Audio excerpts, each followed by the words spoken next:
লাইভের শুরুতেই আমরা বাংলাদেশের গণতন্ত্রের আপসহীন নেত্রী এবং সত্যিকার অর্থে শহীদ প্রেসিডেন্ট জিয়া রহমানের রাজনীতির দ্বারক যিনি সাবেক প্রধানমন্ত্রী বেগম খালেদা জিয়ার শারীরিক ওনার অবস্থা সংকটাপন্ন যতটুকু জানলাম, ওনার সুস্থতা কামনা করি এবং আল্লাহর কাছে দোয়া করি উনি যেন আল্লাহ ওনাকে যেন সুস্থ করে দেন এবং হায়াত দান করেন আরও বেশি। বাংলাদেশের মানুষের জন্য ওনার অবস্থান গণতন্ত্রের জন্য অ্যাটলিস্ট আরও কিছুদিন বিএনপির জন্য ওনার উপস্থিতি খুবই প্রয়োজন, আমরা যা দেখতে পাচ্ছি নিশ্চিত করে বলতে পারি। ওনার সুস্থতা কামনা করতেছি এবং আপনারা সবাই ওনার জন্য দোয়া করবেন আমরা জানি, কারণ ওনাকে দলমত নির্বিশেষে সবাই পছন্দ করেন। বর্তমানে যারা আছেন ফ্যাসিস্ট বিরোধীর বাহিরে যারা আছেন তাদের কথা বলছি আমি। So welcome to this live ladies and gentleman. আপনারা ওনার জন্য দোয়া করবেন, বেগম খালেদা জিয়ার জন্য। ওনার অবস্থা খুবই সংকটাপন্ন এবং আমি আজকে এই লাইভের মাধ্যমে বলতে চাই, বিএনপির ভারপ্রাপ্ত চেয়ারম্যান জনাব তারেক রহমান, আপনার রাজনৈতিক ক্যারিয়ারের জন্য ভেরি সংকটাপন্ন মুহূর্ত। আপনি এই মুহূর্তে অনতি বিলম্বে আপনি দেশে যাওয়া প্রয়োজন বলে আমরা মনে করি। বাংলাদেশের মানুষ মনে করে, বিএনপির যারা আছেন তারাও মনে করেন it should not be delayed, it should go right now. কারণ এটা একটা মারাত্মক ধরনের প্রতিক্রিয়া এবং রাজনৈতিক সিদ্ধান্তের ব্যাপার। ভবিষ্যতে এটাকে ইম্প্যাক্ট করতে পারে যদি বেগম খালেদা জিয়ার কোনো কিছু হয়ে যায়। আচ্ছা, শুরুতেই আপনাদেরকে আমন্ত্রণ জানাই আজকের এই লাইভে। লেডিস এন্ড জেন্টলম্যান, প্রথমেই বলি যে এই ঘটনার পরে সবচেয়ে গুরুত্বপূর্ণ যে ঘটনা সেটা হলো যে আমরা বাংলাদেশিরা বিদেশে দিনচে দিন বাংলাদেশের কুকীর্তি, জঘন্যতম কাজ আমরা বিদেশে নিয়ে যাচ্ছি এবং বাংলাদেশিদের জন্য বিভিন্ন দেশে পড়াশোনা, কাজকর্ম থেকে শুরু করে প্রত্যেকটা জিনিস মারাত্মক বিপদে ফেলছি এবং আমরা আমাদের কপালে কুড়াল মারার ব্যবস্থা আমরা অলরেডি করে ফেলছি অনেক দেশে। ভবিষ্যতে যদি বাংলাদেশিদের জন্য বিভিন্ন দেশের ভিসা, ওয়ার্ক পারমিট হারাম হয়ে যায়, আপনারা অন্য কোনো দেশকে কখনোই আপনারা ব্লেম করবেন না, এটা আমার অনুরোধ আজকে আমি বলে গেলাম। আজকে শুধু সৌদি আরবের ঘটনাতে আসছি, সৌদি আরব এবং আরব আমিরাতের কিছু ঘটনা, এটার বাহিরে আরও কিছু ঘটনা আছে। এবং এই যে রাজনীতি যেগুলো আমাদের দেশের এই মুহূর্তে বাংলাদেশের রাজনীতি বিদেশে যেভাবে চলছে, এইটার একটা মারাত্মক প্রভাব ভবিষ্যতে আসতে পারে ইউরোপ, আমেরিকা থেকে। এটার জন্য অপেক্ষা করতে থাকুন আপনারা। এবং বিশেষ করে আমেরিকাতে প্রেসিডেন্ট ট্রাম্প আজকে নতুন একটি ধারা প্রবর্তন করেছেন, সেটা হচ্ছে যে ইউএস ট্রাঙ্কুইলিটি ল, অর্থাৎ দেশের ভিতরে, ট্রাঙ্কুইলিটি তো বুঝেন আপনারা, দেশের ভিতরে যারা নুইসেন্স তৈরি করেন বিদেশি যারা এসে বিভিন্নভাবে বিদেশি জিনিস নিয়ে, তারা এই আওতার আইনে পড়বেন। এতে নিশ্চিত করে বলতে পারি বাংলাদেশের এই যে রাজনীতি আমরা বিদেশে করে থাকি সবাই মিলে, রাস্তাঘাটে ঝগড়া, মারামারি, ফাইট কন্টিনিউ আমরা করে যাচ্ছি, আমেরিকাতে এটার মারাত্মক প্রভাব আসতে পারে বলে আমি ধারণা করতেছি এবং আমি মনে করি সেটা আমার অ্যাসেসমেন্ট লেডিস এন্ড জেন্টলম্যান। এবং বি প্রিপেয়ার্ড ফর দ্যাট।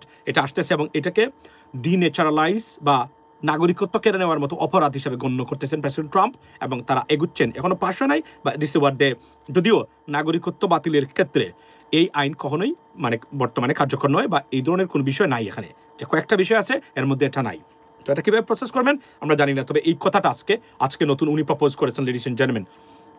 এখন বলে রাখি, সৌদি আরবে 20 জন বাংলাদেশি, 10 থেকে 20 জন, কেউ বলছে 20 জন, কেউ বলছে 10 জন বাংলাদেশির মৃত্যুদণ্ডের নাকি আদেশ হয়েছে। কেন?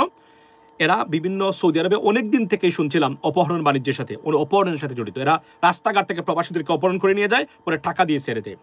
আপনি কল্পনা করতে পারছেন কান্ট্রি লাইক সৌদি আরব, যেখানে ইসলামিক আইন চলে, সেই দেশে অপহরণের সাথে জড়িত এরা এবং দীর্ঘদিন থেকে প্রবাসীদের ভিতরে নানান ধরনের অপরাধে যুক্ত আছিলেন এরা বিভিন্নভাবে।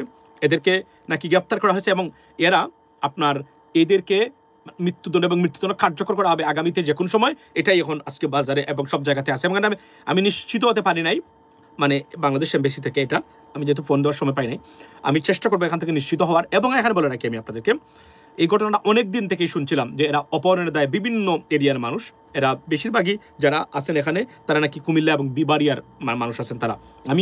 আপনারা এই জঘন্যতম কাজে জড়িত হওয়ার আগে একবার আপনারা কল্পনা করতে পারেন নাই এটা বাংলাদেশ নয়।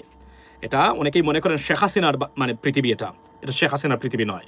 এটাতে যা ইচ্ছা তাই করা যায় না। এর প্রতিফলন যখনই এটাকে গুরুত্ব দেওয়া হবে আপনাদের অপরাধগুলোকে, আপনারা এটার কনসিকুয়েন্স ফিল করবেন, শুধু নিজেরা নয় আপনাদের পরিবার এবং সারা বাংলাদেশিদের জন্য এটা আপনি ফিল করাবেন। এটা আমি সরকারকে অনুরোধ করব অনতি বিলম্বে এই বিষয়টা অ্যাড্রেস করে যে এটা বাংলাদেশের ইস্যু নয়, পার্টিকুলার কিছু গ্রুপ অফ বাংলাদেশি তাদের ইস্যু, এবং এটা অ্যাড্রেস করে যেন এম্বাসি বা হাই কমিশন যেখানে আছে মালয়েশিয়া বলেন এখানে বলেন খুব কঠোরভাবে এটা নিয়ন্ত্রণ করেন, এবং এই বিষয়ে যেন আপনারা প্রবাসীরা সচেতন হবেন এবং এদেরকে দৌড়িয়ে দিবেন যেখানেই আছে, কারণ আইন এখানে মানে মারাত্মক।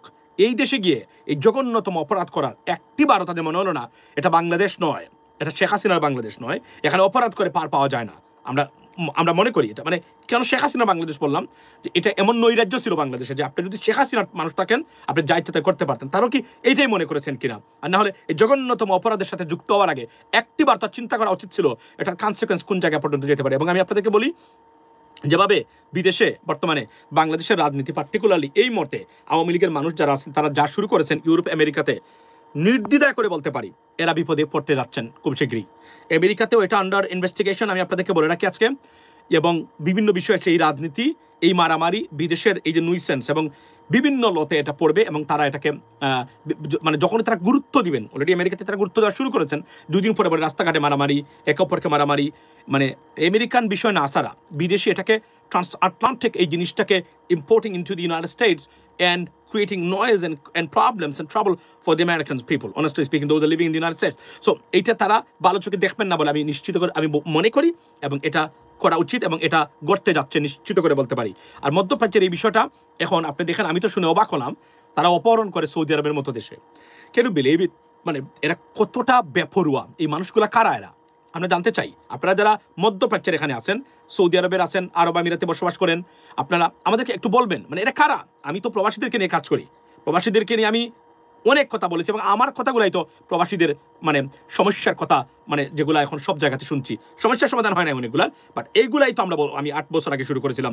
এই যে প্রবাসীদের বিষয়গুলো পার্টিকুলারলি মানে 1 লক্ষ টাকার ভিসা কীভাবে 8 লক্ষ টাকা হয়, মানে বিদেশে বাংলাদেশের হাই কমিশন এবং এম্বাসিগুলো সার্ভিসের ক্ষেত্রে, মানে এগুলো তো সবই আমার বক্তব্য, এগুলো আমি 8 বছর ধরে দিয়ে আসছি এই অনলাইনে এই কথাগুলো আজকে। এবং এরা কতটা বিপজ্জনক এবং বেপরুয়া, লেডিস এন্ড জেন্টলম্যান, যে এরা আপনার সেখানে গিয়ে অপহরণের মতো কাজ তারা করে, এবং প্রবাসীদেরকে, এবং এটার যে মারাত্মক ইম্প্যাক্ট আসবে, আমি প্রবাসী যারা সাধারণ মানুষ আছেন যারা, আমি মনে করি, এবং বাংলাদেশের হাই কমিশন, আমি যদি বলি মানে এম্বাসি যেখানে আছে রিয়াদ বা জেডাতে বা দাম্মামে কনসুলেট আছে, আমি মনে করি আপনারা একটা লাইন চালু করবেন, একটা বিশেষ লাইন, যে লাইনে প্রবাসীরা ব্যক্তিবিশেষের সম্বন্ধে আপনার মানে কল দিবে, জানাবে যে এই অপরাধে সে যুক্ত, তার আইডেন্টিটি বা তার পরিচয়টা গোপন রেখে আপনারা সৌদি সরকারের সাথে এটা ডিল করবেন, বা আরব আমিরাত সরকারের সাথে বা মালয়েশিয়ান গভর্নমেন্টের সাথে আপনারা ডিল করবেন। আমরা এই কাজটা চাই, বাংলাদেশ সরকার যেন এটা করে থাকে। অপরাধীদের দৃষ্টান্তমূলক শাস্তি দিতে হবে, অ্যাবসলিউটলি। এটা কল্পনা করতে পারেন এরা কতটা বেপরুয়া। সৌদি আরবের মতো দেশে গিয়ে তারা অপহরণের সাথে মানে জড়িত। Can you believe it? এটা তো আনবিলিভেবল ঘটনা, এটা তো মানে চিন্তার বাহিরে। এরা কোনো বই নাই, এরা কি মনে করে এটা কি বাংলাদেশ? এটা this is unbelievable, ladies and gentleman. আচ্ছা, এটা আমরা চাই, আমরা এই বিষয়টা, এবং এয়ারপোর্টের যেহেতু প্রবাসী নিয়ে শুরু করতে আমি শেষ করে দিই। এয়ারপোর্ট ব্যবস্থাপনা, যে সৌদি আরব থেকে যে 10 জন না 15 জনের লাগেজ চুরি হয়েছে, যেটা নিয়ে বর্তমানে শোরগোল, এটা একটা রিপোর্ট শুনলাম যে এদের লাগেজটা নাকি সৌদি গভর্নমেন্ট বা ইমিগ্রেশন কর্তৃপক্ষ চেক করেছে, এবং তাদের লাগেজটা নাকি তারা সেখানে মালামাল সরিয়েছে, তারা নাকি মনে করেছে এটা তারা নিতে পারবে না, নিতে পারবে না, যারা আউটপাসের মাধ্যমে এসেছেন। আমি সত্যমিথ্যা আমি এটাকে ক্লারিফাই করতেছি না তাদের প্রবলেম, তবে এরা যদি নাও ঘটনা ঘটে থাকে, বাংলাদেশের এয়ারপোর্টে লাগেজ চুরি, লাগেজ কাটা নিত্য নৈমিত্তিক ব্যাপার, এটা নিয়ে আমরা অনেক দিন ধরে কি আন্দোলন করে যাচ্ছি, এবং আমরা জানি এগুলো। এবং আমরা থার্ড টার্মিনাল চালু হলে, থার্ড টার্মিনালে আজকে যে খবরটা হলো যে থার্ড টার্মিনাল টোটাল মানে ব্যবস্থাপনা বিদেশি লাগেজ হ্যান্ডেলিং বিদেশিদের হাতে যাবে। অনতিবিলম্বে থার্ড টার্মিনাল চালু করার জন্য সরকারকে আমরা আহ্বান জানাই অতি তাড়াতাড়ি। যদিও শেখ হাসিনা এটা উদ্বোধন করে গেছেন, কিন্তু উদ্বোধন করলে কি হবে, এটা 25% কাজ রেখেই উদ্বোধন করে গেছেন শেখ হাসিনা, মানে উনি উদ্বোধন করেছেন, এই জন্য এটা বলা বা এটা প্রতিষ্ঠা করা বা উনি এই প্রজেক্টটা করেছেন এটার জন্যই। এটা পৃথিবীতে কোথাও আপনি পাবেন না। পৃথিবীতে অন্য জায়গাতে আছে উদ্বোধনের সাথে সাথে ফুল সার্ভিসে চলে যায় এটা, কারণ এর আগে তারা সার্ভিস টেস্ট করে, তারা সপ্তাহ 2 সপ্তাহ মাসখানেক নিয়ে, এরপরে যখন এটা ওপেনিং করা হয়, আর এভাবে বাংলাদেশের মতো কেউ ওপেন করেও না, যে কোনো মানুষ এখানে মেয়র, এই অফিসার সেই অফিসার ইচ্ছা সে উদ্বোধন করে মানে চলে যায়। এটাকে করতে বড় প্রজেক্ট হলে গভর্নমেন্ট আসে, আর না হলে এইটা এভাবে না, বাংলাদেশে উদ্বোধন করতে হয়। উদ্বোধন করতে গিয়েও এখানে শত কোটি টাকা, কোটি কোটি টাকা তারা খরচ করে। এটা আজগবি কারবার, বাংলাদেশের পৃথিবীতে কোথাও আপনি এগুলো পাবেন না বাংলাদেশের মতো। এখানে বলে রাখি আমি আপনাদেরকে আজকে যে এইটা চালু হলেই আমরা মনে করি লাগেজ কাটা এবং লাগেজ ছুটে দৌরাত্ম্য কমে যাবে, এবং সত্যিকার অতি পরিবর্তন আসবে। আমি সরকারকে আবারও আবেদন জানাচ্ছি, পোর্ট থেকে শুরু করে, গতকালকে আমি লাইভ দেখিয়েছি আপনাদেরকে, পোর্ট পোর্ট দিয়ে যাবেন, সাথে আরও কোনো টার্মিনাল আছে সেটাও দিয়ে যাবেন, বাংলাদেশ বিমানবন্দর ফুলি দিয়ে যাবেন, বিমানে আপনার বিদেশি ম্যানেজমেন্ট হায়ার করে দিয়ে যাবেন, বিশেষ করে ডিসিশন মেকিংয়ে সিইও এবং কয়েকটা পোস্ট আছে এবং মানে মার্কেটিংয়ের এই দুইটাতে। তখন এই যে বিমানের টিকিট নিয়ে দিয়ে দৌরাত্ম বা দুর্নীতি যেটা লুটপাট বর্তমানে হচ্ছে এটা কমবে। রেলওয়েকে একটা ব্যবস্থা করে যান। গতকালকে বলেছি, আজকে আমি ডক্টর ইউনূস মানে গভর্নমেন্টকে আহ্বান জানাচ্ছি।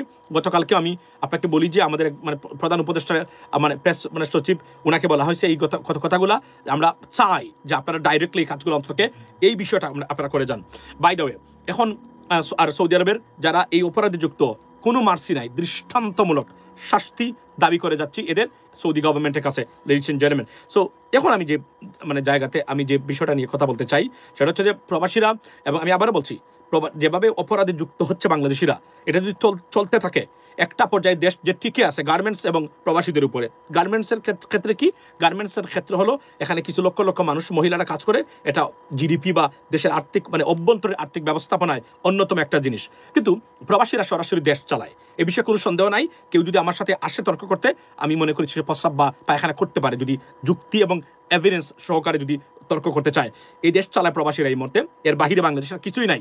এই খাতে যদি এই বিশৃঙ্খলা এবং এই ধরনের বদনাম আসে, যে কোনো সময় Saudi Arab the biggest market আমাদের মানে শ্রমিক পাঠানোর জন্য প্রবাসী বাংলাদেশি যারা যায়, এই জায়গাতে এই ধরনের জঘন্যতম অপরাধ শুধু আমি বলবো এদের পরিবারকেও দায়ী করা উচিত বাংলাদেশে এই কাজে যারা জড়িত আছেন। এবং এম্বাসি এবং হাই কমিশনার সহ কনসুলেট যারা আছেন তারা একটা বিশেষ লাইন চালু করেন এই অপরাধীদেরকে দড়িয়ে দেওয়ার, কারণ তারা এর একটা মাফিয়া বা সিন্ডিকেট সেখানে কাজ করে, যেখানে একজন মানুষ যদি নিরীহ মানুষ প্রতিবাদ করতে গেল তার অবস্থা থাকে তারা মারপিট করে, এই ধরনের ঘটনা তারা এখানে ঘটায়।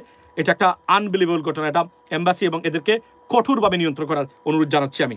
সেকেন্ড থিং হলো, ধরেন আজকে দেখলাম যে আপনার শেখ হাসিনার মানে যে শোনা মানে মানে মানে শোনা নিয়ে যে ঘটনা ঘটছে সেটা হলো শেখ হাসিনার শোনার ঘটনাটা হলো যে শেখ হাসিনা বলছেন উনি বৈধ। আচ্ছা, উনি যদি বৈধ শোনা হয়ে থাকে তাহলে উনি কি ওনার যে আয়কর রিটার্ন করেছেন এবং হলফনামা দিয়েছেন, নির্বাচনী হলফনামা, সেই হলফনামায় এই 837 বড়ি শোনার কথা উল্লেখ আছে কিনা? যদি থেকেই থাকে তাহলে সেটা ট্যাক্স পরিশোধ করেছেন কিনা? এই কোয়েশ্চন যদি মাথায় মানে আপনারা করেন এবং এটার সমাধান খুঁজতে যান, তাহলে শেখ হাসিনার এই শোনাটা মানে বৈধ না অবৈধ আপনি নিশ্চিত করে জানতে পারবেন এবং এখানেই সমস্যার সমাধান আছে, লেডিস এন্ড জেন্টলম্যান। অর্থাৎ উনি যে 837 বড়ি শোনা, আপনি কল্পনা করেন উনি ভোল্টে রেখে গেছেন, এতদিন পরে এটা কেন বাইর হলো? উনি বলছেন, উনি স্বীকার করেছেন এটা উনার শোনা। My question is to prime minister Sheikh Hasina, আপনি যদি এটা নির্বাচন, যেহেতু এটা সম্পদ আপনার, আচ্ছা যদি সম্পদ আপনার, আপনি কি আপনার হলফনামায়, নির্বাচনী হলফনামায় সেটা উল্লেখ করেছেন কিনা? আর করে থাকলে ট্যাক্স সহ করতে, যেহেতু এটা সম্পদ, ট্যাক্স দিচ্ছেন কিনা এটা সম্পদ, যেহেতু কয়েক কোটি টাকার সম্পদ সেটা, এটা সবচেয়ে ইম্পর্টেন্ট। এটা যদি পাওয়া যায় তাহলে শেখ হাসিনার এই সম্পদ ডেফিনেটলি এটা লিগাল এবং এটা সরকার অনতিবিলম্বে অবমুক্ত করে দেওয়া উচিত। যদিও উনি মৃত্যুদণ্ডপ্রাপ্ত আসামি, তার এই সম্পদ অন্য কেউ নিতে পারে না, এটা সিজ করার অধিকার সরকারের আছে এবং কোর্টের আছে। এটা হইতে পারে, অ্যাটলিস্ট আমরা এটা জানা দরকার, উনি যদি এটা নির্বাচনী হলফনামায় উল্লেখ করে না থাকেন এবং ট্যাক্স না দিয়ে থাকেন, আনডাউটেবলি এটা ইলিগাল মানে মানে আপনার এই প্রপার্টি বা ইলিগাল মানে আপনার সম্পদ হিসাবে, এটা মানে অবৈধ সম্পদ হিসাবে, মানে গোপন সম্পদ হিসাবে মানে ধরে নেওয়া হবে এবং এটা দুদক দুর্নীতির মামলা রুজু করতে পারে। এ বিষয়ে কোনো সন্দেহ নাই, যদি আইন নিজের হাতে চলে এবং আইন যদি ঠিক থাকে। এটাই আমার বক্তব্য এই জায়গায়। খালেদা জিয়ার অবস্থা অত্যন্ত সংকটাপন্ন। আমরা প্রথমেই বলেছি বেগম খালেদা জিয়ার জন্য আমরা আমার পছন্দের একজন মানুষ, অনেস্টলি স্পিকিং। আমি মনে করি বিএনপিতে বেগম খালেদা জিয়া আর কেউ হতে পারবে না, আর জিয়াউর রহমান তো হতেই পারবেন না। এরা পরে উনি পরে বিএনপির কী অবস্থা হবে আমি জানি না, কারণ আমরা দেখতে পাচ্ছি খুবই দুঃখজনক। সো লেডিস এন্ড জেন্টলম্যান, আচ্ছা শোনা কি দেখবে, শোনা কি দেখাবে? শোনা দেখানোর দরকার নাই, যেহেতু উনি স্বীকার করেছেন, ব্রাদার, উনি তো স্বীকার করেছেন যে এটা উনার শোনা ছিল। সো এখানে তো খেলা শেষ, যেহেতু উনি বলেই দিয়েছেন। আমরা তো প্রথমে মনে করেছিলাম যে এটা কি কোনো সাবোটাজ কিনা, কারণ বাংলাদেশে বিশ্বাস করা কঠিন কে কোথায় কীভাবে কাজ করে, যে এটা কি মিথ্যা কিনা বা এটা কি গুজব কিনা, ষড়যন্ত্র কিনা। কিন্তু উনি নিজেই যখন স্বীকার করতেছেন এই শোনা উনার, উনি 1971 পর থেকেই শোনা জমানো। নাও দ্য বিগেস্ট কোয়েশ্চন হলো, যে কেউ বলার আগে এই শোনাটা প্রধানমন্ত্রী উল্লেখ করেছেন কিনা তার হলফনামায়, নির্বাচনী হলফনামায়। অন টপ অফ ইট উনি ডিড শি পে ট্যাক্সেস মানে imposed on this, বিকজ এটা তো কোটি কোটি টাকার মানে সম্পদ বা আয়কর, যেটাকে আমরা ইনকাম ট্যাক্স, যেটাকে এটা তো ইনকাম, এটা তো সম্পদ, এটার উপরে ট্যাক্স দিচ্ছেন কিনা। জাকাতের কথা নাই বললাম, যেহেতু জাকাত ধর্মীয় ব্যাপার, উনি জাকাত দিচ্ছেন কিনা, দিলে এটা প্রাইভেট দিতে পারেন উনি, কিন্তু ট্যাক্স দিচ্ছেন কিনা সরকারকে, ভেরি ভেরি ইম্পর্টেন্ট। ভাই উনি নাকি চলে আসবে, উনি নাকি চলে আসবে না, উনি চলে আসবে না। গতকালকে রাত্রে আমরা বলেছিলাম যে আসাদুজ্জামান কামালকে আনার জন্য বা উনি নাকি প্রত্যাবর্তন করবেন উনাকে ভারত। এটাই আশ্চর্য ঘটনা এবং এটা আমরা দেখার বিষয় যে এটা কোথায় যায়, কেননা এটা শফিকুল এবং এখন পর্যন্ত কেউ প্রতিবাদ করে নাই ভারত, এই কথাটা ভারতও প্রতিবাদ করে নাই, আওয়ামী লীগের পক্ষ থেকে প্রতিবাদ আসে নাই, কিন্তু উনি বলেছেন তাকে দিয়ে প্রত্যাবর্তন শুরু, এবং এটা আমরা দেখার বিষয় এটা আসলে সত্য কিনা এবং কোথায় শেষ পর্যন্ত ওয়ালাইকুম আসসালাম ব্রাদার শেষ পর্যন্ত কোথায় যায়, মানে ওনাকে প্রত্যাবর্তন করবে কিনা বা ফেরত দেবে কিনা। It's a very significant move by India. আমি এটা আপনার গতকালকে রাতে বলেছিলাম যে এটা হইতে পারে আপনার আমাদের নিরাপত্তা উপদেষ্টা খলিল সাহেব যে ডক্টর খলিল সাহেব যে ভারতে গেছিলেন, এটার was it the part of that discussion আমরা জানি না, বাট এটা তো এখন ভেরি ভেরি ইম্পর্টেন্ট একটা ইস্যু এবং এটা আমরা চাই অন্ততপক্ষে এই যারা এই ধরনের খুনের সাথে জড়িত কোনো মার্সি তো তাদেরকে করতে পারবেন না, কারণ যে যে আচ্ছা will Yunus become the technocrat prime minister after next election? Technocrat prime minister, most unlikely because দল গেলে কোনো দল তাকে প্রধানমন্ত্রী হিসেবে রাখবে না। তবে নিশ্চিত করে বলতে পারি আমি যে why do you believe dustbin Shafiq? না, এটা আপনাদের বাসায় উনি ডাস্টবিন শফিক, কারণ উনি কেন ডাস্টবিন শফিক এটা আমরা জানি, আপনারা কেন এটা ওনাকে বলেন। তো উনি বলেছেন, আচ্ছা বলি, মানে আমার মনে হয় না ডক্টর মোহাম্মদ ইউনূস প্রধানমন্ত্রী হবে, তবে মানে করা হবে দল গেলে, বিএনপি বা জামায়াত গেলে। তবে উনি যে সরকারের পার্ট হতে পারেন ইট ইজ অলমোস্ট সার্টেইন। জামাত গেলে he will be the part of the government, নিশ্চিত করে বলতে পারি আমি আপনাদেরকে, কারণ এটা তারা পরিকল্পনা করেছেন আমি শুনেছি। বিএনপিতে বেগম খালেদা জিয়া যদি সুস্থ থাকেন নিশ্চিত করে বলতে পারি আপনি এটা হবে আজকাল পরশু, কিন্তু এর পরবর্তী সময় আমি জানি না সেটার ডিসিশন কারা নেবেন, কারণ এখানে অনেক মানুষ আছেন যারা এখনও বিএনপির কোর বিএনপির বা প্রেসিডেন্ট জিয়াউর রহমানের বিএনপির মানে আদলে মানে চলতে ইচ্ছুক না অনেকেই। দ্যাটস আ বটম লাইন, এটা হলো মানে বাস্তবতা। যুক্তরাষ্ট্র পরিকল্পনা কি ইন্ডিয়ার চোখ দিয়ে ব্যবহার বাংলাদেশ দেখা, বাংলাদেশের মানে ইন্ডিয়ার চোখ দিয়ে যুক্তরাষ্ট্র দেখা, এটা it's over right now, they don't do it anymore, এটা এবং ইটস ক্লিয়ার, এবং এটা আর কখনোই ঘটবে না, এটা নিশ্চিত থাকতে পারেন আপনারা। এবং প্রতিক্ষেত্রে যা দেখতেছেন বর্তমানে ডক্টর ইউনূস যতদিন আছেন ইটস নট পসিবল, এটা অন্য লেভেলের কাজ, ওইটা অনেকে আমরা বুঝতে পারবো না এটা কোন লেভেলে কাজ হচ্ছে বর্তমানে। কিন্তু এর পরবর্তী সময়ে ভারত বিশেষ করে যদি ট্রাম্প অ্যাডমিনিস্ট্রেশন থাকা অবস্থায় আরও 3 বছর আছেন, ওনারা কী করবেন আমরা জানি না। তবে আমি নিশ্চিত করে বলতে পারি আপনাদেরকে ডেমোক্রেটসরা যদি ক্ষমতা আসে এটা পসিবল না, এটা হবে না কখনো। এখন ভবিষ্যতে মানে যারা ক্ষমতা আসবেন তারা কীভাবে চলবেন আমরা জানি না। তবে ভারতের চোখে বাংলাদেশকে দেখার যে স্ট্র্যাটেজি সেটা is gone, it's over, it's not going to happen anymore. এটা মাঝখানে ঘটেছিল প্রায় 8 বছর, এটা যে কোনোভাবেই ভারত উদ্ধার করে ফেলছিল এই ঘটনাটা, কিন্তু এখন আর এটা সম্ভব না। ভারত নিজেরাই যুক্তরাষ্ট্রের মানে পলিসির কারণে নাজেহাল অবস্থা আছে, এর মধ্য দিয়ে কোনো কিছু আর সম্ভব না, এবং এটা মানবে না তারা, এবং পৃথিবী কেউ মানবে না। কেননা মনে রাখবেন টোটাল জিও পলিটিক্স মানে উল্টে গেছে। দেখুন এখানে ঘুরে ফিরে পাকিস্তান চলে আসে, সৌদি আরব চলে আসে, তুরস্ক চলে আসে। এটা দেখেন গতকালকে প্রেসিডেন্ট ট্রাম্প যে 19টা দেশের উপরে মানে গ্রিন কার্ড হোল্ডারদের ভিসা রেস্ট্রিকশন বা এদের গ্রিন কার্ড বাতিলের পরিকল্পনা নিয়েছেন বা রেস্ট্রিকশন নিয়েছেন বা মানে ইমিগ্রেশন বন্ধ করে দিবেন, এর মধ্যে পাকিস্তান কিন্তু নাই। আফগানিস্তান ঠিকই আছে, পাকিস্তান নাই। তো বোঝা যাচ্ছে যে পাকিস্তানের পলিসি এই মুহূর্তে অন্য লেভেলে চলে গেছে, এবং পাকিস্তানের পলিটিশিয়ানস যারা আছেন তারা এই ক্ষেত্রে সাকসেসফুল। তবে let's not forget or need to mention that this it is a dynasty pratha in Pakistan too. These are same thing that we are facing in Bangladesh. I mean, these guys are very, very corrupted as well. Like Nawaz Sharif Poribar এবং Asif Ali Zardari, the president of Pakistan right now. আপনি বেনজির ভুট্টোর মানে স্বামী, this guy আপনি জানেন না যে উনি যখন আপনার এখানে একটা মানে যুক্তরাষ্ট্রের ইন্টেলিজেন্স এজেন্সি তার একজন ইন্টারভিউতে বলেছিল, যিনি খাস করে দেখা করেছেন নওয়াজ শরীফের সাথে, উনি বলছিলেন, উনি একজন সিআই অফিসার, যে আমি যখন দেখা করতে গেলাম মানে দুবাইতে গেলাম দেখা করতে, যখন উনি I can do it, Fadin. You're going to give me 10 minutes right now. Yeah, thank you. Sorry about that, Fadin. মানে উনি দেখা করতে গেছেন সিআই অফিসার, উনি বলছেন উনি পাকিস্তানের বেনজির ভুট্টোর সাথে দেখা করতে গেছেন while she was on exile, like in exile in Dubai, right? Or Dubai means Arab Emirates. আপনার উনি বলছেন যে উনার বেনজির ভুট্টো উনার যে $5 million বাড়িতে উনি থাকেন মানে দুবাইতে মানে থাকতেন ওখানে। তো ওনার স্বামী আসিফ আলী জারদারি যিনি বদলুক, উনি কি করছেন, উনি ব্রেন্টলির কালেকশন ছিল তার দুবাইতে। আমি বলি আপনাদেরকে, শুনুন একদম বাস্তব, আমি আপনাকে ফুটেজ দেখাতে পারবো, এটা ফুটেজ দেখাতে পারবো আমি আপনাদেরকে, সেই অফিসার। সো উনি বলছেন যে আপনার যে ব্রেন্টলির কালেকশন ওনার তো বেনজির ভুট্টো ওনার সামনে বলতেছেন সে যদি আর একটা মানে বেন্টলি কিনে নিয়ে আসে মানে আমি তাকে মানে মানে মেরে ফেলবো, মানে এভাবে উনি বলতেছেন আর কি, মানে ওনার মানে রাগ করে যে আর যদি নিয়ে আসে এভাবে মানে বেন্টলি, অর্থাৎ বেন্টলির কালেকশন। কল্পনা করেন যখন ইমরান খান বা সম্ভবত বা নওয়াজ শরীফ, সরি পারভেজ মুশারফ তখন ছিলেন, পারভেজ মুশারফ তখন মানে প্রেসিডেন্ট ছিলেন সম্ভবত, তো উনি বলছেন যে আমি দেখা করতে গেছি, যেহেতু উনি ইনোরমিন বিভিন্ন কারণে, তো যেহেতু তাদের তো যোগাযোগ থাকে সবসময়, উনি বলছেন যে দেখেন, এবং আমি আপনাদেরকে যদি বলেন আপনারা আমাকে মনে করি দেন, আমি আপনাদেরকে দেখাবো এই ক্লিপটা, এবং দিস ইজ সিরিয়াস অফিসার উনি। তো উনি মানে বর্তমানে পডকাস্ট করেন এবং বর্তমানে very popular on social media এবং বিভিন্ন ইউটিউব চ্যানেলে যায় উনি। তো শুনেন উনি বলছেন যে মানে বেনজির ভুট্টো রাগ করে বলতেছে আর যদি একটা ব্র্যান্ডলি কিনে নিয়ে আসে, রাইট, তাহলে আমরা মানে উনাকে আমি আর গড়ে ঢুকতে দেবে না। অর্থাৎ সে প্রতিদিন নাকি কয়েকদিন পরে পরে ব্র্যান্ডলি কিনে নিয়ে আসে। আসিফ আলী জারদারি যখন she was in exile in Arab আমিরাত, just think about that, how much corrupted they R.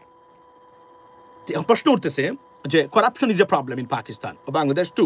Now the question is যে সে কতটা করাপ্টেড হতে পারে যে ব্র্যান্ডলির কালেকশন নিয়ে আসে, মানে কিনে নিয়ে আসছে, এবং তার বাড়িতে দুবাইতে ব্র্যান্ডলির কালেকশন। কতটা করাপ্টেড এই পরিবারগুলা, এবং এক একটা দেশটাকে, এবং সিরিয়াস সম্ভাবনার এই দেশ পাকিস্তান, এদেরকে কিভাবে তারা মানে কুক্ষিগত করে রেখেছে মানুষকে, এবং করাপশন কোন লেভেলের পাকিস্তানে আছে জাস্ট আপনার এই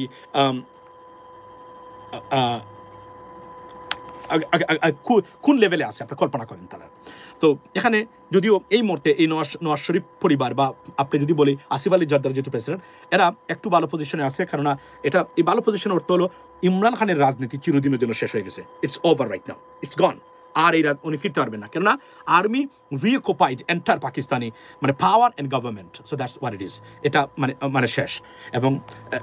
এবং সেদিন ইন্টারভিউতে একজন বলছিল পাকিস্তানের রাজনীতির একটা যেহেতু উঠলো, আমি কথাটা বলে রাখি আপনাদেরকে, যে পাকিস্তানের প্রতিরক্ষা মন্ত্রী কোনো ডিসিশন নেওয়ার আগে পাকিস্তানের মানে আর্মি মানে চিফ অফ মানে আর্মি যিনি মানে আসিফ আলী মানে আসিফ মনির বদলুকে রেখে জিজ্ঞেস করার আগে একটা ডিসিশন উনি নিতে পারেন, অথচ প্রতিরক্ষা মন্ত্রী কিন্তু উনি মানে ডিফেন্স মিনিস্টার। এটা একটা উদাহরণ দিলাম আর কি, যে কীভাবে মানে দেশটা, যদিও পাকিস্তান আর্মি এবং পাকিস্তানের এই গভর্নমেন্ট যে কোন কারণে হোক না কেন, they are in a better position apart from corruption, they doing fantastic job, particularly জিও পলিটিক্সে তাদের যে রোল এখন এই মুহূর্তে তাদের যে রোলটা, এবং they are playing pivotal role in this regard. এবং I am so pleased because তারা অ্যাটলিস্ট বিভিন্ন কারণে আমরাও এটার মানে ফল বুক করতেছি মানে আমাদের স্থিতিশীলতার জন্য এবং অন্যান্য ক্ষেত্রে, এবং it's a significant move by Pakistani diplomats ও Pakistani government undoubtedly, but corruption is still there and it's a serious corruption. তবে এই করাপশন ততটুকু না যতটুকু বাংলাদেশের মানে রাজনীতিতে বা বাংলাদেশের রাজনীতিবিদরা করেছেন।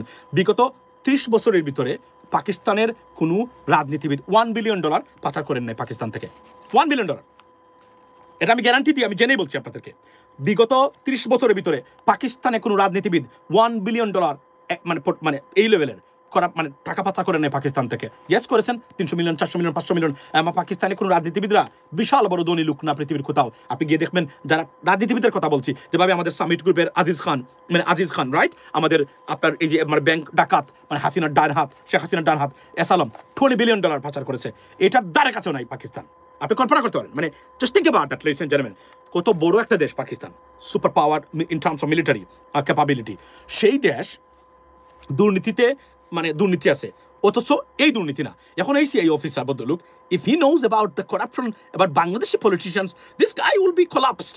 মানে if he come to honestly speaking, if somehow he comes to know that, right, যে ওই লেভেলটা উনি বলতেছেন যে আনবিলিভেবল অ্যামাউন্ট অফ মানি, 5-6টা 2-3টা ব্রেন্টলি আছে ওনার, আর 2-1টা গাড়ি আছে, এটা উনি আশ্চর্য হয়েছেন। কিন্তু উনি যে এসালম আর আপনার সালমান এফ রহমান আর বসুন্ধরা বলেন, আর আমাদের কি আরেকটা আছে ওই যে আপনার এই যে সামিতার আজিজ খান, এদের দুর্নীতি উনি শুনেন যদি, আশ্চর্য ঘটনা। মানে এরা তো মানে এরা মারা যাবে, মানে এরা হয়তো মানে এই মানে যদি এরা কিছুই না, তার দেশের কিছুই না, কিন্তু ওনারা শোনার পরে ওনারা মানে হার্ট অ্যাটাক করতে পারে এটা শোনার পরে। এটা তো জানে না, এটা নিশ্চয়ই মানে যদি হয়তো বা জানে ওইভাবে গুরুত্ব দিচ্ছে না, কিন্তু যখন অ্যাড্রেস করা হবে তাদের সামনে, this guys they will be surprised and seriously surprised. মানে এই লেভেলের দুর্নীতিটা বাংলাদেশ থেকে হচ্ছে। আপনি কল্পনা করেন, এই যে একটু আগে আমি দেখলাম, আমি লাইভে আসার আগে দেখলাম আপনার সেই মানে ওই যে বলছে না আমি কি মানে সারাফাত জানি আমি ব্যাংক খাওয়ার দ্বারাপাত, মানে আছে পদ্মা ব্যাংক প্রায় 2,000 কোটি টাকার প্রায় 4,000 কোটি টাকার জন্য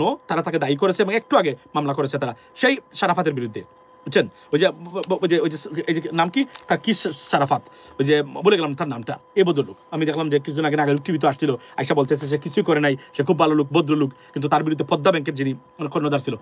এই হলো রাজনীতি, মানে আপনার এই করাপশনে এই উপমহাদেশের। This is unbelievable. ভারতে এখন আপনি দেখবেন, অর্থাৎ বিদেশে টাকা পাচার করতে ভারতের রাজনীতিবিদরা ওই উঠতে না, তবে দেশের ভিতরে নরেন্দ্র মোদী ওনার যে বলয় যেটা মানে উগ্রবাদ ধর্মের নামে যারা সাপোর্ট দেন, তারা ভারতে ধরেন আদানি গ্রুপ, এরা তার সমর্থক বা বিজেপির একজন ফিন্যান্সার, এরা বিভিন্ন কোম্পানি কন্ট্রাক্ট পাচ্ছে, কাজ পাচ্ছে, সেটা ঠিক আছে, কিন্তু টাকা পাচার করে বিদেশে নিয়ে গিয়ে আপনার বাংলাদেশের বাহিরে এশিয়ার মধ্যে একটা দেশও নাই। আপনার শ্রীলঙ্কার কোনো পলিটিশিয়ান দেখাতে পারবে না $500 মিলিয়ন মানে বাইরে নিছে, $500 মিলিয়ন কথা বলছি। নেপালের দেখাতে পারবেন না, ভুটানের দেখাতে পারবেন না, মিয়ানমারের তো নাই, যারা টাকা পাচার করতেই পারে না, পাকিস্তানের মতো দেশের নাই। এবং আপনার দেশ বাংলাদেশ, প্রিয় মানে Bangladeshi people, ladies and gentleman, কল্পনা করেন আপনার দেশ কোথায় গিয়ে পৌঁছেছিল। বিলিয়ন ডলার্সের নিচে নাই কোনো হিসাব। $34 বিলিয়ন পাচার করেছে বিগত 16 বছরে আওয়ামী লীগ সরকার। Imagine that. $20 বিলিয়ন পাচার করেছে এসালোমেকা।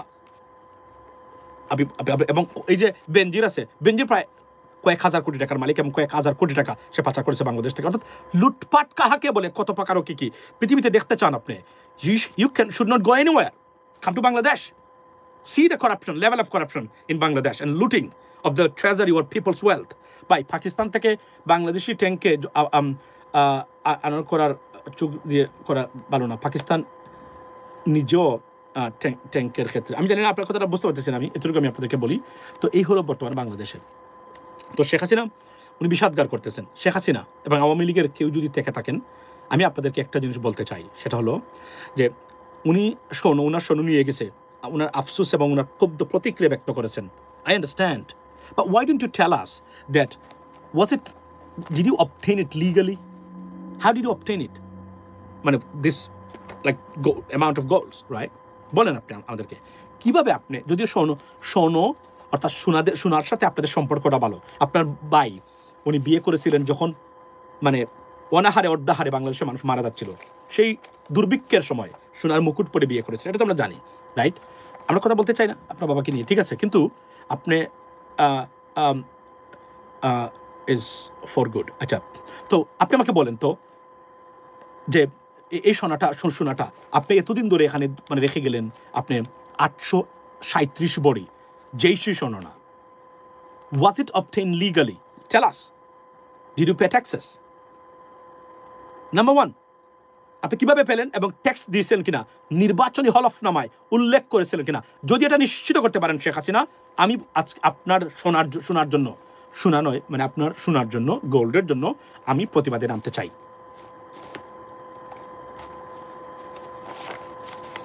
আমি নামতে চাই, আমি আপনার জন্য প্রতিবাদে নামতে চাই, মাননীয় মানে সাবেক প্রধানমন্ত্রী, এভাবে বলি উইথ ডিউ রেসপেক্ট। আমি প্রতিবাদ করতে চাই আপনার জন্য। জয় বাংলা, জয় বঙ্গবন্ধু।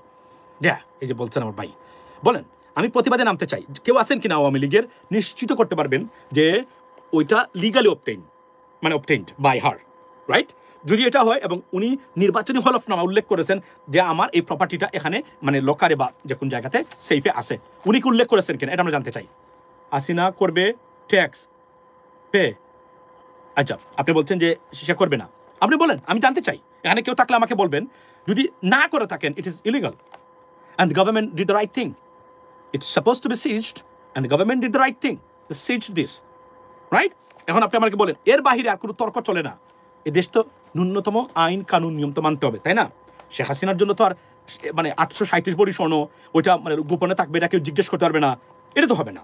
আইন তো সবার জন্য সমান হয়। শেখ হাসিনা তো বলছেন আইনের বিরোধী কাজ করেছে, ক্যাঙ্গারু কোর্ট করেছে, আইন মানে নাই। I understand, but tell us about your properties, this gold. Did you obtain legally? Did you pay taxes? Did you mention this one in your electoral form that you filled it up? Did you do that? If not, it is illegal and the government did the right thing. That's it. এখন কোনো কথাই নাই, চুর তো চুরই থাকে। না, আমি বলছি আপনারা, আমি ধরেন আমি একজন citizen, don't take me right now Awami League hater or something like that. I'm not an Awami League hater, but what I do is that we try to talk right thing. তো আমার প্রশ্ন হলো, এই জায়গাতে আওয়ামী লীগের যদি কেউ থেকে থাকেন, ভাই চোরদের বয়কট করেছি, আরও 1 বছর আগে। আচ্ছা, that's fine, thank you so much, we did the same thing. But আমার প্রশ্ন হলো, আপনি যে কথা বলছেন এবং এই যে আওয়ামী লীগের লেসপেন্সাররা দেশে বিদেশে গেল শুনানি গেছে, আপনারা আমাকে বলেন এটা কি লিগালি যদি হয় থাকে আমাকে জানাবেন, প্রমাণ দিতে পারলে আমি শেখ হাসিনার শোনের জন্য মাঠে নামতেছি, প্রতিবাদের জন্য নিশ্চিত করে বলতে পারি আমি I would going to do that. Can you do that? Can you prove that it was obtained legally? If not, shut your mouth. That's the bottom line. Shut your mouth. You are a thief. You are a thief. You are all thieves. You stolen people's property and put in a locker. That's what it is. এর বাইরে আর কোনো কিছুই নাই, right? Moulvibazar থেকে বলছি, tax ওই বড় লোকদের জন্য না, ট্যাক্স হচ্ছে আমাদের জন্য এই সেই। আচ্ছা, আই আন্ডারস্ট্যান্ড দ্যাট। এটা একটা দেশ এভাবে চলতে পারে না। আর কত এই দেশটাকে নিয়ে খেলবেন আপনারা বলেন? প্রতিদিন এসে 1971, 72, 75 নিয়ে ঝগড়া করেন। আমরা বলছিলাম, গতকালকেও বলছি, আপনারা মুক্তিযুদ্ধ নিয়ে শব্দে উল্লেখ করা উচিত নয়। আপনার মুখে মানায় না। কেন মানায় না আমি আপনাদেরকে বলি। 1971-এর পরে আজকে 54 বছর আপনারা বীরঙ্গনাদের সংখ্যা বের করতে পারেন নাই। কতজন মানুষ শহীদ হয়েছে এটা বের করতে পারেন নাই। রাজাকার কতজন ছিল প্রকৃত অর্থে এটা বের করতে পারেন নাই। যুদ্ধাপরাধী কে কে ছিল, কিভাবে ছিল এটা বের করতে পারেন নাই। রাজনৈতিক উদ্দেশ্য হাসিলের জন্য কিছু নিরপরাধ মানুষকে খুন করেছেন, বিচারিক বা যেটাকে জুডিশিয়াল কিলিং আমরা বলি, করেছেন আপনারা। রেজাল্ট তো পাইছেন তো, পাবেন। যারাই এই কাজ করেছেন তারা প্রত্যেকেই পাবেন। আপনারা বলেন এখন এসে মুক্তিযুদ্ধ 54 বছর পরে এই যে একটা ফজু পাগলা মানে বিএনপি তাকে নমিনেশন দিয়েছে, এবং আমি আপনাদেরকে বলি, আমি একটা স্ট্যাটিস্টিক্স বের করেছি, এভারেজ 25% ভোট বিএনপির জন্য হারাম হয়ে গেছে ফজু পাগলার কারণে।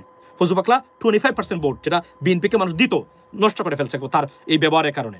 54 বছর পরে স্বাধীনতা এসে মানে নতুন প্রজন্মের এই মানুষদেরকে রাজাকারে বাচ্চা বলে গালিগালাজ করে। এটা কতটুকু আমরা, এবং এই যে আপনারা, এবং এই যে বাউলের কথাই বলি, আজকে বাউলের কথাটা আমি বলি, আমি বাই দ্য ওয়ে বলে রাখি গাইজ, ডু নট সাবস্ক্রাইব করবেন চ্যানেল ইউএস বাংলা এবং সাথে থাকবেন, এটা অনুরোধ আপনাদেরকে। এটা কেন করেন আমি জানি না, আপনারা এটা করা উচিত বলে আমি মনে করি। আমিও বলতে চাই না বেশি, বাট বলা উচিত, কেননা আমরা, এবং নোটিফিকেশন দিয়ে রাখবেন। এখানে আরেকটা জিনিস বলে রাখি, আপনারা এই যে বাউলের ঘটনা দেখেন, সূরা নাস বলে, মানে এই যে সূরা নাস বলে সে যেভাবে করতেছে, দিস ইজ আনবিলিভেবল, আনঅ্যাকসেপ্টেবল। আমি আজকে প্রেসিডেন্ট ট্রাম্পের আমেরিকাতে, আসুন আপনি president Trump he is trying to make it as a Christian nation, অর্থাৎ ধর্মটাকে উনি মনে করেন যে it should be established in government level. America is a secular country by the way. So আপনি দেখেন ধর্ম কতটা respect, he showing the respect to the religion, he thinks religion is the ultimate solution for everything. Think about that. And yet বাংলাদেশে 92% মুসলমানের দেশে মানে বলে কি নাচ, খালি বলছে নাকি নাচ করতে। এ লোক এখনো সুস্থ আছে, ভালো আছে, এটাই তো আমি খুশি হয়েছি তাকে দেখে। যদিও আমি মনে করি তৌহিদি জনতার নামে একটা জনতা বের হয়েছে উগ্র। আপনারা এই কাজগুলো করতে যাবেন না, করলে কি হবে, দেশের বদনাম নিয়ে আসবেন আপনারা। এই কাজগুলো করে এটাকে বিশ্ব হেডলাইন করবে, কারণ ভারতীয় মিথ্যাবাদী মিথ্যাচার মিডিয়া, শেখ হাসিনার পয়সা এখন চলা, এরা সবাই বসে আছে, একটা ঘটনা পাবে এটাকে বাংলাদেশের বিরুদ্ধে কাজ করবে, পুলিশে দিবেন always. Catch them behind the camera, hand it over to the police. That's what it is. You should not, take laws in your own hands. You should not do that. That's not how you should do that. এগুলা করবেন। এই যে সে করেছে বাউল, জানেন তো আপনারা, mind করবেন না, লেখাপড়া না জানা, মূর্খ, যার নাই কোনো গতি, তার হচ্ছে হোমিওপ্যাথি। এইভাবে বাউলরা বেলা একটা কিনে শুরু করলো সাদা কাপড় টাপড় পরে, এই দৌড়ে এদিকে যায়, গাছের জঙ্গলে মাজারে টাজারে, সে বাউল। প্রকৃত বাউল যারা আছে এরা তো শাহ আব্দুল করিমের মতো বাউল। উনি ধর্মকে প্রচার করেছেন বাউল গানের মধ্য দিয়ে। দেখেন আপনি, আচ্ছা বুটে আছে আওয়ামী লীগের, আচ্ছা আমি বলি, আপনি মানে শাহ আব্দুল করিমের মতো মানুষ যিনি ধর্মকে প্রচার করেছেন গানের মাধ্যমে, দেখেন আপনি তার গানগুলো শুনেন, সিলেটেরই লোক। এই জন্য আরও একটা অনুরোধ করে যাই, কিছু মনে করবেন না, যদিও আমি সিলেটের উপরে চলে যাই এভাবেই। একদম ঠিক বলেছেন, থ্যাংক ইউ সো মাচ আপনার রাফসান সৌরভ। আমি একটা জিনিস বলি, বাউলের মধ্যে যারা সিলেটি আছে আপনি দেখেন তাদের ব্যবহার, তাদের গান, তাদের কথাবার্তা, ধর্মটাকে সবসময় তারা প্রাধান্য দেয়। আর অন্যান্য এরিয়ার কিছু বাউল আছে, এগুলা তো আল্লাহ কথা জানেও না, কে সৃষ্টি করেছে সেটাও জানে না, আন্তর্জাতিক মানে রাস্তার ঠুকাইদের মারাত্মক অবস্থা। এরা বাউল নয়, এরা এক ধরনের গাঁজাখুর, মদ খায়, এবং ওই যে বললাম না ইফটিজার, এবং ওই যে মেয়ে পুরুষ একসাথে হইয়া যত ধরনের মানে বাজে কাজ আছে এরা এগুলা করে, বাউল। এরা কোনো বাউল না, বাউলের নাম এরা ফাউল। এবার এদেরকে বিশ্বাস করবেন না, এদেরকে কখনোই এভাবে দিবেন না। তবে আইন নিজের হাতে তুলে নিলে বদনাম হবে। আরও আমি আশ্চর্য হয়েছি বিভিন্ন রাজনৈতিক দলের মানে অবস্থান দেখে, মানে রীতিমতো সংবাদ সম্মেলন করে বাউলের পক্ষে। এগুলা করতে পারবেন, কিন্তু ভোটে মানুষ দেখিয়ে দিবে বাউলকে নিয়ে রাজনীতি করার ফল। এই ভোট আগামীতে আসতেছে, ভোটে কিন্তু মানুষ দেখিয়ে দিবে আপনার কথাটা আপনার পক্ষে গেছে, বাংলাদেশের মানুষের পক্ষে, বিবেকের পক্ষে কথা বলছেন না বিবেকের বিপক্ষে।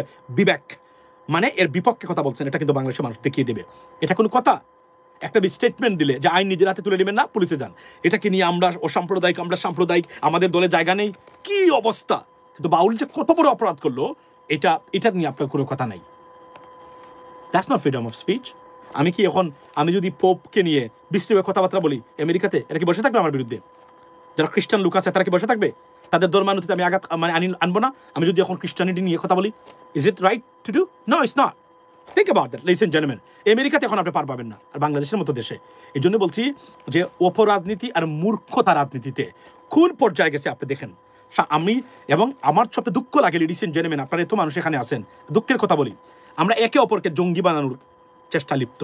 এটা যে পৃথিবীতে, এবং এই যে আওয়ামী লীগের এরা বিভিন্ন দেশে গিয়ে, ডক্টর ইউনূস উনি নিউ ইয়র্ক টাইমসের সাথে সাক্ষাৎকারে উনি বলছেন, আমারে বলে আমি নাকি মানে জঙ্গি, বা ওনাকে বলছে উনি তালেবান, বলছে আমার দাড়ি নেই বিকজ উনি তালেবান, এই সেই দিস উনি বলছেন what a shame for the nation and Bangladeshi people. আমরা একে অপরকে জঙ্গি বানাচ্ছি, আমরা বলছি এগে, মানে এটা কল্পনা করেন আমরা দেশটা কোথায় যাচ্ছে এই অপরাজনীতির কারণে, কোথায় আমরা বসবাস করি, এবং এই দেশকে নিয়ে এই রাজনীতিবিদরা, এই ফেইল্ড পলিটিশিয়ানস এবং পলিটিক্যাল ব্যবস্থা কী ধরনের খেলছে আমাদের নতুন প্রজন্মের ভবিষ্যৎ নিয়ে। Unthinkable, ladies and gentleman. That's why I would like to make this point before you, ladies and gentleman. Patterson and যে বাংলাদেশ কমিউনিটি খুব খারাপ অবস্থা, মানে আপনি শাহ আমরা একটু বলেন তো প্যাটারসন বাংলাদেশে কী হয়েছে, মানে একটু আপনি আবার খুলে বলেন। এটাই চলছে বর্তমানে, যে আমরা একে অপরকে বানাচ্ছি। এটা পৃথিবীতে ভারতের ভিতরে নাই, পাকিস্তানিদের ভিতরে নাই, আফগানিস্তানের ভিতরে নাই, কিন্তু বাংলাদেশিদের ভিতরে আছে। It's a shame, it's a disaster, it's dangerous for our community and our people. এবং ভবিষ্যতে এটার ইম্প্যাক্ট কী পরিমাণ আসবে আপনারা কল্পনা করতে পারতেছেন না। নতুন প্রজন্মের জন্য, নতুন প্রজন্ম will be paralysed. They cannot move anywhere for work, for study, for anything else, because we are branding themselves as bad people, bad human. Like, this is bad. প্রতিবাদ করবেন এগুলোর বিরুদ্ধে। এবং এই রাজনীতি থেকে, এই ব্যর্থ রাজনীতিবিদরা এই দেশের মানুষটাকে, 22 কোটি মানুষটাকে সত্যিকার অর্থেই মানে এদের ভবিষ্যৎ পার্সপেক্টিভটাকে ধ্বংস করার উৎসবে মেতে উঠেছে। That is what it is from me right now, ladies and gentleman. ইনশাল্লাহ ইলেকশন আসুক, ইলেকশনে বাংলাদেশের মানুষ কার ভূমিকা কি, কে কী রাজনীতি করেন, সুযোগ যদি পায় দেখিয়ে দিবে তারা, এবং দেখিয়ে দেওয়া উচিত বলে আমি মনে করি। বাউলের পক্ষে দাঁড়ানো, সংবাদ সম্মেলন করে বিবৃতি দেওয়া, এটা কি আপনার জন্য উপযুক্ত হয়েছে? ভোটার যারা আছেন, ভোটার্স নিশ্চয়ই they will evaluate it and they will vote accordingly. আর যে অপকর্ম যারাই যে করেছেন, জামাত ইসলামী যে 71 কী করেছে, এটা যদি তাদের কাছে ম্যাটার হয়ে থাকে, তারা ভোট দিবে আশা করি এইভাবেই। That's what it is. আমরা দেখতে চাই, এবং এই আগামী ইলেকশনেই চিরতরে মৃত্যু ঘটবে 1971, 72, 75 স্বাধীনতা বিরোধী, স্বাধীনতার পক্ষের শক্তির, অথবা সারা জীবন এটা জিয়ে থাকবে আমাদের এখানে। এই দুইটা জিনিস ঘটবে আগামী ইলেকশনে। দেখার বিষয় কোন পথে যায় বাংলাদেশ, কোন পথে ডিসিশন নেন বাংলাদেশের জনগণ। This is what from me, ladies and gentleman. Have a blessed day and see you tomorrow, maybe next time ইনশাল্লাহ। ভালো থাকবেন ভাইয়া। আমরাও চাই এই অপরাধী তারা আইনের মাধ্যমে নিজের দৃষ্টান্ত। অ্যাবসলুটলি। আচ্ছা, বিএনপি 1 বছর আগে শেষ হয়ে গেছে। I'm very concerned for BNP's future, honestly speaking, because I don't see any dramatic changes in terms of political affairs and political dimension. I'm stunned. I'm very frustrated what I'm seeing right now. It should not be. একটা বাংলাদেশের জাতীয়তাবাদের উদ্ভাবকের দল, কিছু কয়েকজন মানুষকে এখন আনা হচ্ছে সোশ্যাল মিডিয়াতে, যারা বিশ্বাসই করে না বাংলাদেশের জাতীয়তাবাদ। ফর এক্সাম্পল আব্দুল তুষার ভাই বলছে জাতীয়তাবাদের মৃত্যু করছে, মানে 14-15 বছর আগে। সেই ব্যক্তি জাতীয়তাবাদের স্লোগান দেয়। কীভাবে কী হবে আমি জানি না, বাংলাদেশের মানুষকে কনভিন্স করতে পারবেন কিনা দেখার বিষয়। Let's hope for the best. Have a blessed day. Good night. আসসালামু আলাইকুম।